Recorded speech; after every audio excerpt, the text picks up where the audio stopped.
Qisadan caawa waa mid ka mid ah kuwii ugu yaabka badnaa abid. Waa qiso ay dhexdeeda ka dhacayaan masaa'ib iyo dulmi kii ugu xumaa ee bini'aadam loo geysto. Wax walbana sababteeda waxaa iska leh naagtan uu sawirkeedu idiin muuqdo. Asalaamu calaykum waraxmatullaahi wabarakaatuh. Kusoo dhawaada saaxiibayaal degalkeena Ciid Media. Haddaba intaynaan qisada bilaabin saaxiibayaal waxaan idinka codsanaynaa inaad channelka subscribe tirahdaan fiidiyoogana like saadhaan. Aynu gudagalna qisadeena caawa. Sheekadeenna maanta waxa ay dib inoogu celinaysaa sanadii 1973 gobolka Michigan ee dalka Mareykanka. Waa sheeko ku saabsan qoys u muuqday in ay farxad ku wada nool yihiin, laakiin waxaa qarsoonaa sir iyo dhacdooyin naxdin leh, kuwaas oo sanado badan kadib dunida gilgilay. Ninka ay sheekadeenna maanta ku saabsan tahay waxaa lagu magacaabaa Robert Davidson, halka haweeneyda uu guursaday uu magaceedu ahaa Anna Young. Haddaba labadooduba marka ay isguursadeen waxa ay ahaayeen dad horay carruur u lahaa. Robertina waxa uu ahaa aabba single father ah ka hor inta uusan guursan Anna, isaga oo horay u lahaa 3 carruur ah, halka Anna ay ahayd hooyo single mother ah taasoo horay usoo dhashay 4 carruur ah. Sidaa darteedna markii ay labadoodu isku biireen waxa ay noqdeen qoys weyn oo ka kooban 7 carruur ah. 3 ka mid ah carruurtaasi waxa ay ahaayeen carruurtii Robert, halka 4 kalena ay ahaayeen carruurtii Anna. Bilowgii noloshoodu waxa ay ahayd mid caadi ah oo ay farxad ku wada nool yihiin. Robert iyo Annana waxa ay carruurta ula dhaqmi jireen si wanaagsan. Qoyska dhexdiisana xaaladdu waxa ay u muuqatay mid aad u wanaagsan. Laakiin wax walba waxa ay isbedeleen maalin ka mid ah maalmahaas. Maalin maalmaha ka mid ah Robert iyo Anna waxa ay go'aansadeen in ay carruurta geeyaan beer nasasho ah si ay carruurta ugu soo ciyaarsiiyaan oo ay waqti fiican ugu soo qaataan. Haddaba carruurtii markii maalintii goobtii la geeyey waxa ay ku raaxaysanayeen jawigan farxadda leh. Laakiin markii la gaaray waqtigii qadada ee uu qoysku isku soo ururay, waxaa la ogaaday in hal ilmo ah uu carruurta ka maqan yahay. Ilmahaasina waxa uu ahaa gabar yar oo lagu magacaabi jiray Katie, oo ahayd mid ka mid ah gabdhaha uu dhalay Robert. Haddaba labadii waalid markii ay eegeen tirada carruurta, waxa ay ogaadeen in meesha ay joogaan 6 carruur ah, laakiin Katie ay meesha ka maqan tahay. Markii hore waxa ay bilaabeen in iyagu ay ka raadiyaan beerta dhexdeeda, laakiin markii ay in muddo ah raadinayeen waxa ay dareemeen in xaaladdu ay ka culus tahay sida ay moodayaan. Waxa ayna go'aansadeen in ay booliiska la xiriiraan, iyaga oo booliiskii u sheegay in gabadhoodii Katie ay ka maqan tahay. Haddaba booliiskii markiiba waxa ay soo gaareen goobtii, waxa ayna bilaabeen baadigoob aad u ballaaran, laakiin saacado badan kadib wax xog ah lama helin. Intii uu baaritaanku socdayna waxaa la helay surweel yar oo dhulka yaalay. Dadka qaarna waxa ay u maleeyeen in uu noqon karo surweelkii ay Katie xirnayd, laakiin lama xaqiijin arrinka. Haddaba baaritaankii waa uu sii socday, maalmihiina waa ay gudbayeen, laakiin Katie meel ay jaan iyo cirib dhigtay lama helin. Maqnaanshaha gabadha yarna waxa uu si weyn u bedelay nolosha Robert iyo Anna, laakiin isbeddelka ku dhacay labadooda ma ahayn mid dadka oo dhan ay filayeen. Kadib markii ay waayeenna Katie, Anna iyo Robert waxa ay bilaabeen inay si aad ah ugu dheganaadaan diinta, waxa ayna noqdeen kuwo aad xagjir uga ah dhinaca diinta Masiixiga. Haddaba muddo kadib qoyskii waxa ay ka soo guureen gobolka Michigan, iyaga oo u soo guuray gobolka Georgia. Halkaas ayayna ka bilaabatay qaybtii ugu yaabka badnayd sheekadooda. Markii ay Georgia tageen, Anna waxa ay sheegtay in Alle uu siiyey ilmo cusub, kaas oo beddel u ah gabadhii luntay ee Katie. Ilmahan cusubna waxa uu ahaa gabar yar taas oo magaceeda loo bixiyey Mary Joy, laakiin dadka badankood waxa ay ugu yeeri jireen Joy oo keliya. Joy waxa ay noqotay ilmaha keliya ee ay si wadajir ah u dhaleen Robert iyo Anna, sababtoo ah carruurtii kale waxa ay ahaayeen kuwo ku yimid guurkoodii hore. Kadib dhalashadii Joy, Anna iyo Robert waxa ay sameeyeen go'aan kale oo bedelay noloshooda oo dhan. Waxa ayna aas-aaseen xarun diimeed taas oo ay u bixiyeen House of Prayer for All People, taas oo Soomaali ahaan noqonaysa guriga cibaadada ee dadkoo dhan, ama guriga salaada ee dadka oo dhan. Haddaba markii ay Anna iyo Robert aasaaseen xarun diimeedka, noloshoodii oo dhan gebi ahaanba waa ay isbedeshay. Sidii aan horay u sheegnayna, kadib waayitaankii gabadhoodii Katie, labadooduba waxa ay noqdeen kuwo aad ugu adag dhinaca diinta. Laakiin arrinku kuma ekaan oo keliya in ay iyagu si gaar ah u cibaadaystaan, balse waxa ay bilaabeen in ay dhisaan kooxo dad ah, kuwaas oo ku soo biiraya kooxo diimeedyadooda. Xubnihii ku biiray xaruntaana waxa ay bilaabeen in ay beddelaan qaab nololeedkooda oo dhan. Dumarkii kooxdaas ku jirayna waxa ay bilaabeen in ay xirtaan dhar dhaadheer, kaas oo jirkooda oo dhan daboolaya. Sidoo kalena waxa ay isticmaali jireen marooyin madaxa lagu daboolo, halka ragguna ay xiran jireen dhar dhaadheer kaas oo jirkooda oo dhan asturaya. Laakiin isbeddelka ugu weyn waxa uu ahaa in dhammaan dadka ku jiray xarunta ay bilaabeen in ay beddelaan magacyadoodii hore. Qof walbana waxa uu qaadanayay magac cusub kaas oo laga soo qaatay kitaabka Injiilka. Robert Davidsonna waxa uu magaciisa u beddelay magaca Yonah. Sidaa darteed wixii hadda ka dambeeya marka aynu isticmaalno magaca Yonah, waxa aynu ka hadlaynaa Robert Davidson. Yonah waxa uu noqday wadaadka ama hogaamiyaha diinta ee xaruntaas. Laakiin qofka ugu awoodda badan gudaha kooxda ma ahayn Yonah, ee waxa ay ahayd Anna. Annana waxa ay noqotay qofka ugu sarreeya xaruntaas. Waxaana dadka kooxda ku jiray ay ugu yeeri jireen magaca hooyo ama mother. Waxa ayna ahayd qofka ugu dambeeya ee go'aanka kooxda gaari jiray. Qof walbana waxa uu raaci jiray amaradeeda. Dad badanna waxa ay rumaysnaayeen in Anna ay ahayd maskaxdii ka dambeysay aasaaska kooxda, isla markaana ay iyada ahayd qofkii ku riixay Yonah in uu noqdo sida iyada oo kale, qof aad xagjir ugu ah dhinaca diinta. Maalmihii ayaa sii socday, tirada dadka ku biiraya kooxdana waa ay sii kordhaysay maalinba maalinta ka dambeysa. Annana waxa ay bilowday in ay raadiso meel ka weyn kana ballaaran xarunta ay hadda degan yihiin. Ugu dambeyntiina waxa ay go'aansatay in ay u guurto gobolka Florida. Waxa ayna halkaas ka heshay dhul aad u weyn oo cabirkiisu uu yahay qiyaastii 3 hektar iyo rubuc. Dhulkaas ayaa ayna ka dhiseen xarun aad u weyn. Waxa ayna u bixiyeen magacii hore ee House of Prayer for All People. Bilowgii xaruntoodu waxa ay u muuqatay meel iska caadi ah. Waxa ayna ahaayeen koox diimeed sheeganaysa in ay dadka caawiso, isla markaana si adag u raacda caqiidadooda. Mana jirin wax dhibaato ah oo bannaanka ka muuqatay. Laakiin markii ay Florida tageen oo ay heleen dhulkan aadka u weyn, xaaladdu waxa ay bilowday in ay si tartiib tartiib ah isu beddesho. Annana tallaabo cusub ayaa ay qaaday, iyada oo bilowday in ay albaabka u furto qof kasta oo caawimaad u baahan. Waxa ayna bilaabeen in ay dadka u sheegaan in haddii ay caawimaad u baahan yihiin, ay kooxdooda ku soo biiraan. Waxyaabihii ay sheegeen in ay bixinayaanna waxaa ka mid ahaa waxbarasho diimeed bilaash ah, daryeelka carruurta, korinta iyo barbaarinta carruurta. Waxa ayna si gaar ah u bartilmaameedsan jireen hooyooyinka single mother-ka ah. Hooyo kasta oo aan awoodin in ay ilmaheeda koriso ama aan dhaqaale u haynin, waxa ay u sheegi jireen in ay kooxdooda caawin karto, iyaga oo ku oranaya ilmahaaga halkan keen, annaga ayaana kula daryeeli doonaa. Haddii aadan haysanna meel aad ku noolaato, halkan ayaad soo degi kartaa. Arrintaasna waxa ay si gaar ah u soo jiidatay hooyooyin badan oo aan haysan taageero dhaqaale. Haddaba dadka cusub marka ay yimaadaan xarunta Anna, waxa ay bilaabayeen in ay arkaan dhinaca kale ee qarsoon. Tallaabada ugu horreysa ee Anna ay qaadaysana waxa ay ahayd in ay carruurta ka fogeyso hooyooyinkood. Hooyooyinkana waxaa loo sheegi jiray in aysan mar dambe si caadi ah u arki doonin carruurtooda. Carruurtana waxaa loo diri jiray meel iyaga u gaar ah, halka hooyooyinka lagu hayn jiray xarumahan dhexdooda. Waxa ugu yaabka badanna waxa ay ahayd in hooyooyinkaasi ay aqbaleen arrinka. Waxa ayna raacayeen amar kasta oo Anna ay bixiso iyaga oo aan ka hor imaan. Waxaa laga yaabaa in aad isweydiiso sidee hooyo u ogolaan kartaa in ilmaheeda uu qof kale ka fogeeyo una diido in ay aragto. Laakiin gudaha kooxda Anna waxa ay samaysay nidaam iyo xeerar ay dadka ku xakamayso. Dadka xaruntaasina waxa ay ku noolaayeen nolol aad u adag, oo mararka qaar xitaa waxaa lagu amri jiray in ay seexdaan maalintii 3 saacadood oo keliya. Waxaana loo sheegi jiray in hurdo yaridu ay tahay qayb ka mid ah cibaadada iyo tababarka diinta. Annana waxa ay dadka ku khasbi jirtay in ay kacaan waqtiyo gaar ah, xitaa iyaga oo aan isticmaalin saacad ama qof kale oo toosiya. Waxa ayna u sheegi jirtay in qofkii aan awoodin inuu kaco 4 subaxnimo uusan ahayn qof diyaar u ah kooxdan. Qofkii jabiye xeerarkaasina waxa uu la kulmi jiray ciqaab aad u daran. Laakiin taasi waxa ay ahayd bilowgii oo keliya. Anna waxa ay bilowday in ay samayso xeerar aad iyo aad u adag. Qofkii aan ku dhaqmin amarada Annana waxaa loo arki jiray qof diinta ka hor yimid ama qof u baahan in la saxo. Ciqaabihii ay Anna isticmaali jirtayna waxa ay noqdeen kuwo aad u daran. Tusaale ahaan, qofkii aan waqtigii loo cayimay ku soo toosin ama jabiye xeerka kooxda, waxaa lagu ciqaabi jiray karbaash. Ciqaabta ugu yarna waxa ay ahayd 33 jeedal ah.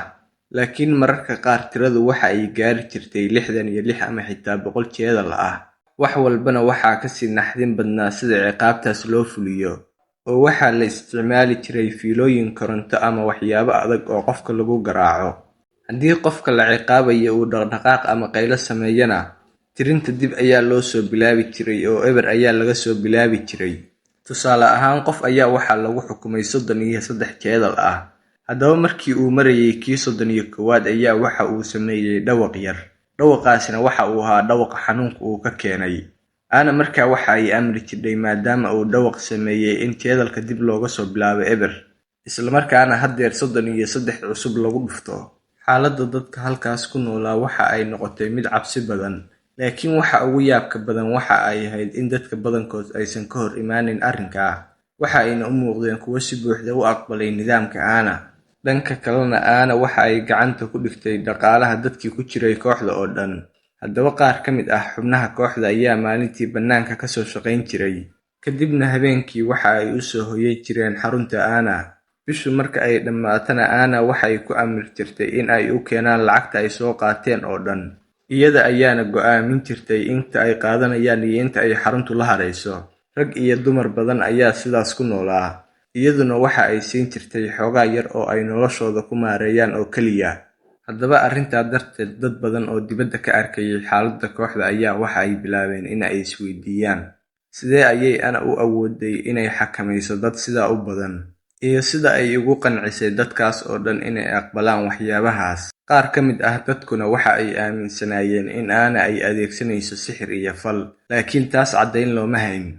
Laakiin xaqiiqada aan la iska indhatiri karayn waxa ay ahayd in Ana ay si weyn u maamulaysay nolosha dadka kooxda ku jira oo dhan. Maalinba maalinta ka dambaysana awooddoodu waa ay sii kordhaysay. Kooxduna waa ay sii ballaaranaysay, dadkuna waa ay ku soo biirayeen. Laakiin xadgudubyadii waxa ay noqdeen kuwo ka sii daran sidii hore. Anana waxa ay dhistay qol cusub kaas oo lagu magacaabo laundry room ama qolka dharka lagu dhaqo. Qolkaasina kaliya waxaa loo isticmaali jiray in dadka lagu ciqaabo. Waxa uuna ahaa qol aad u wasakh badan, isla markaana waxaa la sheegi jiray inuu lahaa jiirar iyo xayawaano kale. Qaar ka mid ah dadka ayaana halkaas lagu hayn jiray maalmo ama toddobaadyo. Anana waxa ay dadka u sheegi jirtay in qolkaasi uu yahay meel dadka lagu nadiifiyo oo looga saaro dembiyada iyo khaladaadka uu sameeyay. Laakiin dhab ahaantii waxa ay ahayd meel ciqaab iyo cabsi loo isticmaalo. Dhanka kalena Ana waxa ay lahayd sanduuq weyn oo alwaax ka samaysan kaas oo yaalay gudaha beerta. Sanduuqaasina waxaa loo isticmaali jiray in dadka qaar lagu ciqaabo. Qofka gudaha sanduuqa lagu ridana waxaa laga yaabaa in uu ku jiro muddo dheer, isaga oo aan haysan cunto ku filan. Sidoo kalena xaaladda waxaa sii adkeyn jirtay cimilada ay ku dhex nool yihiin, maadaama gobolka Florida uu ahaa gobol aad u kulul. Sidaa darteed, qofkii halkaa gala waxa uu la kulmi jiray ciqaab aad u daran.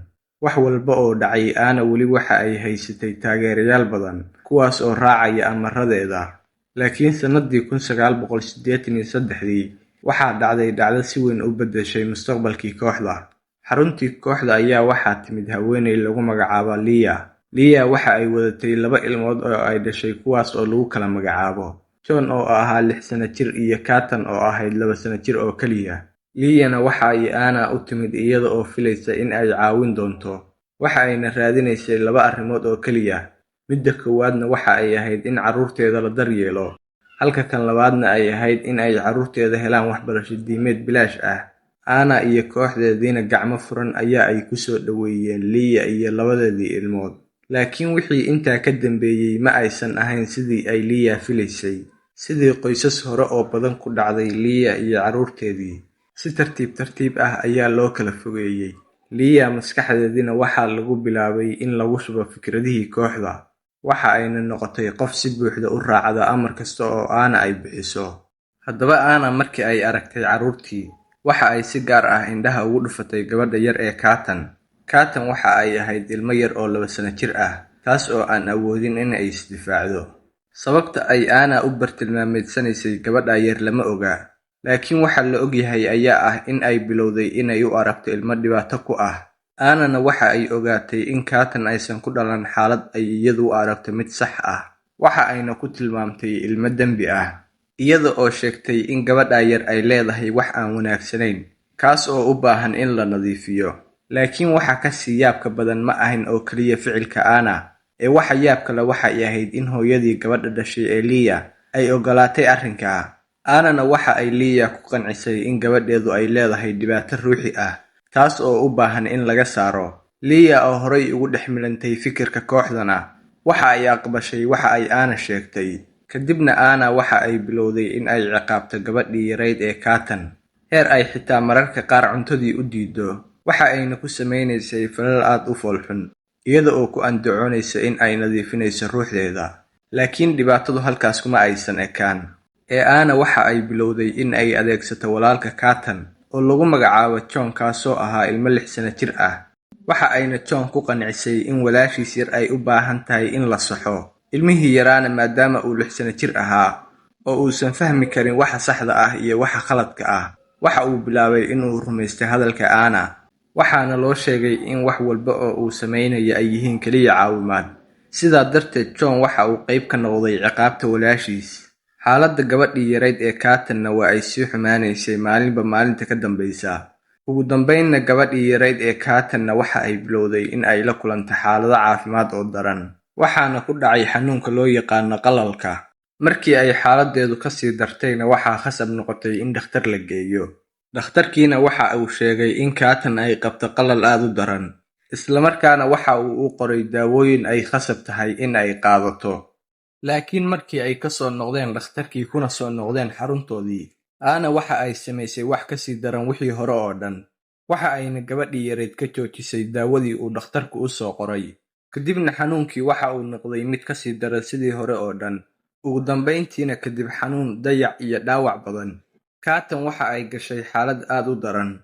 Annana waxa ay ka baqday in gabadhu ay ku dhex dhimato xaruntooda. Sidaa darteed gabadhii yarayd waxaa loo qaaday cisbitaalka. Laakiin taariikhdu markii ay ahayd 21 Nofeembar 1983, gabadhii yarayd ee Katan oo ahayd 2 sano jir oo keliya, waxa ay ku dhex geeriyootay cisbitaalkii. Dhimashadeeduna waxa ay ahayd dhacdo aad u murugo badan, laakiin Anna wax saameyn ah kuma aysan yeelan. Oo markii ay ogaatay in Katan ay dhimatay, waxa ay si degdeg ah ugu amartay hooyadii Leah in cisbitaalka ay tagto, isla markaana ay u sheegtay in gabadheeda ay iyadu daawada ka joojisay, sababtaasina ay tahay waxa sababay dhimashada Katan.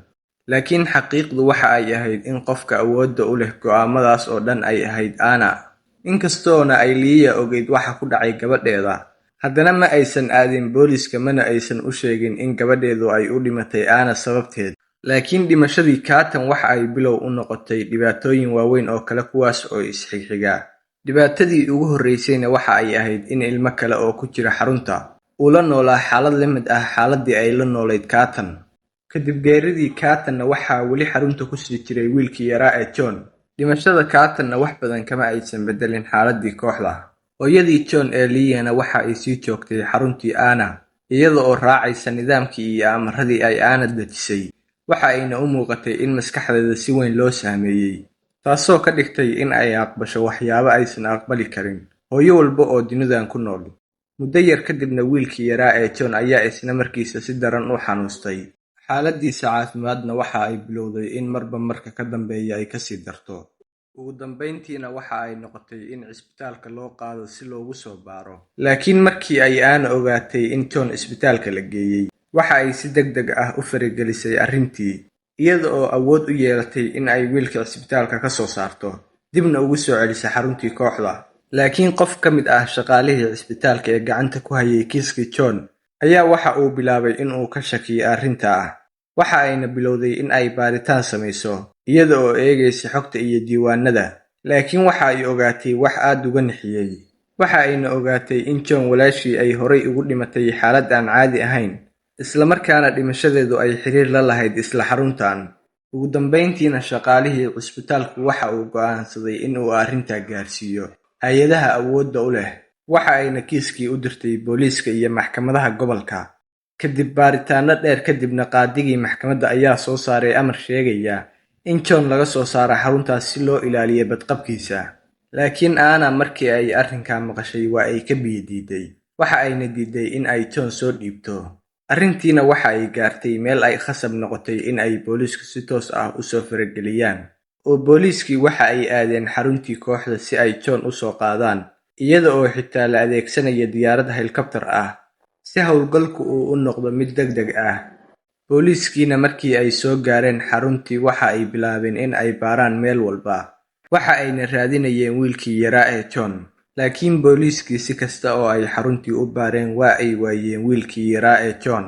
Arrinta yaabka lehna waxa ay ahayd in Anna iyo carruurtu ay lahaayeen erayo u gaar ah, kuwaas oo markii ay Anna tiraahdo iyada iyo carruurtu isku afgaran jireen. Annana iyada oo erayada sirta ah isticmaalaysa ayaa waxa ay carruurtii u sheegtay in ay isqariyaan. Carruurtiina markiiba waxa ay bilaabeen in ay kala cararaan, iyaga oo isku qarinaya meelo gaar ah kuwaas oo loo diyaariyey. Wiilkii yaraa ee John waxa uu ka mid ahaa carruurtii meelaha gaarka ah isku qariyey.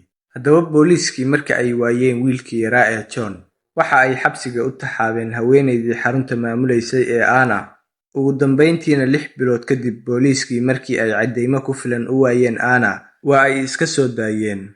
Dad badan waxa ay filayeen Anna markii ay xabsiga ka soo baxdo in ay isbedeli doonto kana waantoobi doonto waxyaabihii ay horay ugu jirtay.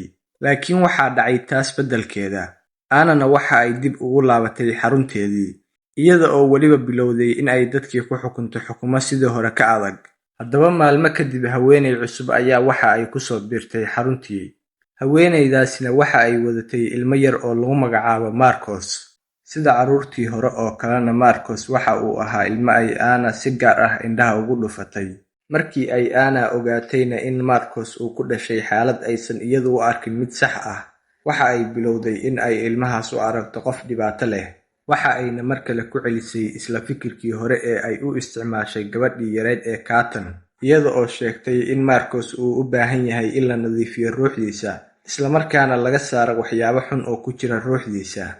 Laakiin dhab ahaantii waxa ay ahayd bilowga xadgudub iyo ciqaab aad u daran. Annana waxa ay bilowday in ay Marcos garaacdo iyada oo ku samaynaysa ciqaabo aad u adag. Hooyadii ilmaha oo horay ugu dhex milantay nidaamka Annana waxa ay rumaysatay hadalladeedii. Annana waxa ay ku qancisay in wiilkeedu uu leeyahay dhibaato ruuxi ah, taas oo u baahan in laga saaro. Hooyaduna waa ay arkaysay wax walba oo ilmaheeda lagu samaynayo, laakiin haddana kama hor imaanin oo waxa ay raacaysay amarada Anna. Maalin maalmaha ka mid ahna, Anna waxa ay samaysay qorshe ka sii xun wixii hore oo dhan. Waxa ayna sheegtay in Marcos xarunta laga saaro isla markaana loo diro Puerto Rico si halkaas ruuxdiisa loogu soo nadiifiyo. Ujeedaduna waxa ay ahayd in ilmaha meel fog intii la geeyo keligiis looga soo tago. Waxa ayna hooyadii ilmaha ku qancisay in tani ay tahay waxa ugu wanaagsan ee wiilkeeda loo samayn karo. Hooyadiina waa ay ogolaatay arrinkaa. Haddaba markii la gaaray maalintii la fulin lahaa qorshaha, Anna waxa ay ilmihii yaraa ee Marcos u xirtay dhar dumar. Dabadeedna waxa ay nin kooxda ka tirsan ku amartay in ilmaha iyo hooyadiis uu u kaxeeyo Puerto Rico. Markii ay Puerto Rico tageenna waxa ay sugayeen ilaa habeenkii, iyaga oo raadinaya meel cidlo ah oo aysan dad badan joogin. Ugu dambeyntiina waxa ay heleen meel u dhow beer yar oo ay dadku ku nastaan. Halkaas ayayna kursi ku fariisiyeen ilmihii yaraa ee Marcos. Hooyadiina waxa ay wiilkeeda la joogtay daqiiqadihii ugu dambeeyey. Ugu dambeyntiina waa ay macsalaamaysay oo waa ay iskaga soo tagtay, iyada oo ka soo tagtay ilmihii yaraa isaga oo ooyaya. Waxa ayna ahayd habeenka xilligiisa dambe, jidadkuna waxa ay ahaayeen kuwo faaruq ah. Ilmihii yaraana halkaas ayaa looga soo tegay isaga oo keligiis ah. Kadibna waxa ay dib ugu laabteen xaruntii. Ilaa maantana lama oga halkii uu ku dambeeyey wiilkii yaraa ee Marcos. Laakiin tani ma ahayn dhacdadii ugu dambeysay ee Anna iyo carruurta. Muddo kadib, xaruntii waxaa timid gabar yar oo lagu magacaabo Shonda. Shonda waxa ay ahayd hooyo iyada oo yar uur yeelatay, isla markaana waxa ay dhashay wiil yar oo lagu magacaabo Ayman. Xaaladda Shondana waxa ay ahayd mid aad u adag, maadaama aysan haysan qof ka caawiyo korriinka ilmaheeda. Shonda qoyskeeduna waxa ay u sheegeen in ay geyso meelaha ilmaha lagu koriyo. Markaas kadib, Shonda waxa loo sheegay in ay jirto koox diimeed, taas oo dadka caawisa. Waxaana loo sheegay in ay ilmaheeda u dhiibato dadkaas. Laakiin waxa aysan ogeyn ayaa ahaa in dadka arrinka u sheegaya ay xiriir la lahaayeen Anna. Haddaba ugu dambeyntii, ilmihii yaraa ee Ayman waxa uu gacanta ugu soo dhacay Anna. Annana markii ugu horreysay ee ay ilmahaas aragtay waxa ay qaadatay go'aan ka duwan kuwii hore oo dhan, iyada oo sheegtay in wixii maanta ka dambeeya uu kani yahay wiilkeeda islamarkaana ay iyadu korsan doonto. Waxa ayna u bixisay magaca Mosa. Markii hore Anna waxa ay ula dhaqantay Mosa si ka duwan carruurtii kale. Waxa ayna siisay daryeel, jacayl iyo nolol u muuqatay mid wanaagsan. Dadkii kooxda ku jirayna waxa ay aamineen in kani uu yahay wiilkeedii dhabta ahaa. Muddo ayayna sidaas ku socotay, xaaladuna u muuqatay mid wanaagsan. Laakiin wax walba waxa ay isbedeleen markii uu dhintay ninkii Anna ee ahaa Yona ama Robert Davidson. Geeridiisii kadibna Anna waxa ay si lama filaan ah ugu jeesatay wiilkii yaraa ee Mosa, ilmihii yaraa ee ay horay u daryeeli jirtay una muujin jirtay jacaylka. Waxa ay bilowday in ay ugu beddesho nacayb iyo xiqdi. Mana jirin sabab cad oo la fahmi kara taas oo keentay isbeddelka. Laakiin isla maalintii uu saygeedu dhintay, Anna waxa ay Mosa ka saartay carruurtii kale. Waxa ayna bilowday in ay si fool xun ula dhaqanto, iyada oo marna garaacaysay marna cuntada ka joojinaysay. Ilmihii yaraa ee aynu horay u sheegnayna in uu yahay wiilkeeda, hadda waxa uu noqday dhibano kale oo ka tirsan nidaamkeeda. Ugu dambayntiina xaaladiisii aad bay u xumaatay, waxa uuna u dhintay jugtii iyo dilkii ay Anna u geysatay. Kadib geeridiisiina Anna waxa ay amartay xubnihii kooxdu in ay qariyaan wixii dhacay, iyada oo dhanka kalena amartay in ay gudaha beerta ku gubaan ilmaha meydkiisa. Dadkii kooxda ku jirayna waxa ay raaceen amarka Anna. Taasina waxa ay ku tusaysaa heerka ay gaartay awoodda Anna. Laakiin halkaas kuma aysan dhammaan sheekadu. Waxaa jirtay gabar kale oo lagu magacaabo Nikki Nicholson. Nikki waxa ay ahayd gabar yar oo 12 sano jir ah. Qoyskeeduna waxa ay ahaayeen dad aad ugu adag dhinaca diinta. Waxa ayna gabadha u xiri jireen dhar la mid ah midka ay xirtaan kooxda Anna. Nikkina waxa ay ahayd ardayad dhigata iskuul dowladeed oo caadi ah. Laakiin sababta dharka awgeed waxa ay faquuq iyo cunsuriyad kala kulantay ardadii kale ee iskuulka. Carruurta kalena waxa ay ku maadsan jireen dharkeeda maadaama ay ka duwaneyd ardada kale. Nikkina waxa ay u cabatay qoyskeeda iyada oo u sheegtay in ay ardada cunsuriyad iyo faquuq kala kulmayso. Sidaa awgeedna ama dharkooda oo kale loo xiro amaba iskuulka laga bedelo. Qoyskeeduna waxa ay bilaabeen in ay raadiyaan meel kale oo waxbarasho ay ka geeyaan Nikki. Intii ay raadinayeenna waxa ay heleen barnaamij waxbarasho oo ay bixinayso xaruntii House of Prayer for All People oo ahayd xaruntii Anna. Qoyskuna ma aysan ogeyn waxa gudaha xarunta ka jiray. Waxa ayna u malaynayeen in ay tahay goob diin iyo waxbarasho oo keliya ah. Sidaa darteedna Nikki waxa ay geeyeen xaruntii. Waalidiinta Nikkina waxa ay Anna u sheegeen in ay gabadhooda halkan joogto, isla markaana mararka qaarkood ay soo booqan doonaan. Annana waa ay ogolaatay arrinka. Waxa ayna u sheegtay in ay keliya soo booqan doonaan waqtiyada ay iyadu u cayimto. Qoyskiina arrinka waa ay aqbaleen, waxa ayna xaruntii uga tageen gabadhii yarayd oo keliya. Laakiin Nikki markii ay gudaha u gashay xaruntii, nolosheeda oo dhan waa ay isbedeshay. Si tartiib ah ayaana Nikki loogu bilaabay brainwashing ama waxa loo yaqaano maskax dhaqidda, iyaga oo dhanka kalena u sheegayay in ay aqbasho wax walba oo ay kooxdu u sheegto. Nikkina waxa ay noqotay qof aan ka hadli karin waxa ka dhacaya hareeraheeda. Maalmo kadibna Anna waxa ay bilowday in ay Nikki u sheegto in ruuxdeedu ur xun samaynayso. Waxa ayna ku qancisay in urtaas xumi ay ka timi waxyaabo xun oo gudaheeda ku jira, iyada oo dhanka kalena u sheegtay in Nikki ay u baahan tahay in ruuxdeeda la nadiifiyo. Laakiin waxa ay Anna ku samaysay Nikki waxa ay noqotay mid ka mid ah dhacdooyinkii ugu naxdinta badnaa ee xaruntaas gudaheeda ka dhaca. Sababtana waxa ay ahayd in Anna ay diyaarisay weel ay ku jiraan biyo aad u kulul, kuwaas oo lagu daray saabuun iyo kiimiko. Kadibna waxa ay qabatay Nikki iyada oo ku khasabtay in ay biyahaas gasho. Nikkina waxa ay bilowday in ay si aad ah u qayliso iyada oo xanuun daran dareemaysa. Laakiin Anna iyo kooxdeedii ayaa si xoog ah u qabqabtay. Waxa ayna ku hayeen ilaa maqaarkeedu uu si xun u gubtay, ilaa heer Nikki ay soo gaareen dhaawacyo iyo gubasho aad u daran. Kadibna Anna waxa ay la xiriirtay qoyskii Nikki, iyada oo u sheegtay in ay yimaadaan islamarkaana gabadhooda ay qaataan. Qoyskiina markii ay yimaadeen waxa ay la kulmeen wax aad u argagax badan. Waxa ayna arkeen gabadhoodii oo maqaarkii oo dhan uu gubtay. Qoyskiina gabadhii ayaa ay isbitaalkii ugula carareen. Dhakhaatiirtiina waxa ay sheegeen in xaaladda Nikki ay aad u daran tahay, iyo in Nikki ay u baahan tahay daaweyn badan, qalliimo maqaarkeeda lagu bedelayo, iyo weliba in ay muddo ku qaadan doonto Nikki in ay caadi u socoto. Dhacdadaas ayaana noqotay midii ugu dambeysay ee sirtii qarsoonayd ee Anna. Niikina waxa ay bilowday in ay sheegto wax walba oo ku dhacay intii ay ku sugnayd xarunta gudaheeda. Ugu dambeyntiina booliisku waxa ay heleen xog ku filan oo ay ku bilaabi karaan baaritaan rasmi ah, waxaana la soo saaray amar lagu soo qabanaya Anna Young, iyada oona booliisku ay u dhaqaaqeen xaruntii Anna. Laakiin markii ay booliisku gaareen goobtaas waxa ay la kulmeen wax aysan filayn. Waxa ayna ogaadeen in Anna aysan goobta ku sugnayn, iyo sidoo kale in gabadhii ay dhashay ee Joy ay iyaduna maqan tahay. Kahor inta ay booliisku imaanna Anna waxa ay qaadatay alaabteedii muhiimka ahayd, waxa ayna la baxsatay gabadheedii yarayd ee Joy. Haddaba booliiskii waxa ay albaabada iskugu laabeen xaruntii, waxa ayna bilaabeen baaritaan ay ku raadinayaan Anna iyo gabadheeda Joy, iyada oo warbaahinta iyo goobaha dadweynaha oo dhan lagu faafiyey sawirradooda. Haddaba xaggee ayaa ay aaday Anna?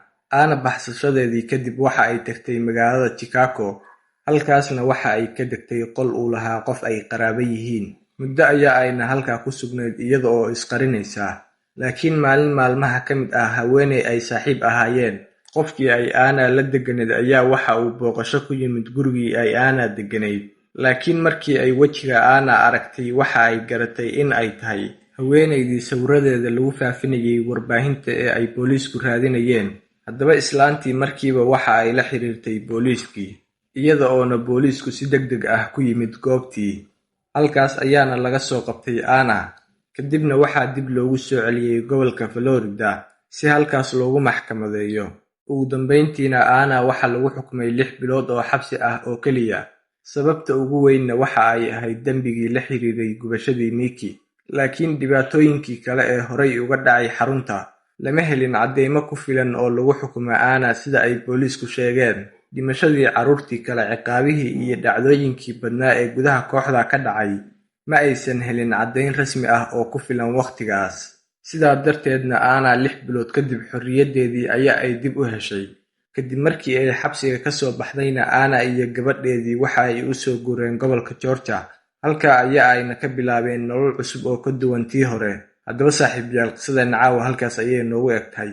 Wassalaamu calaykum waraxmatullaahi wabarakaatuh.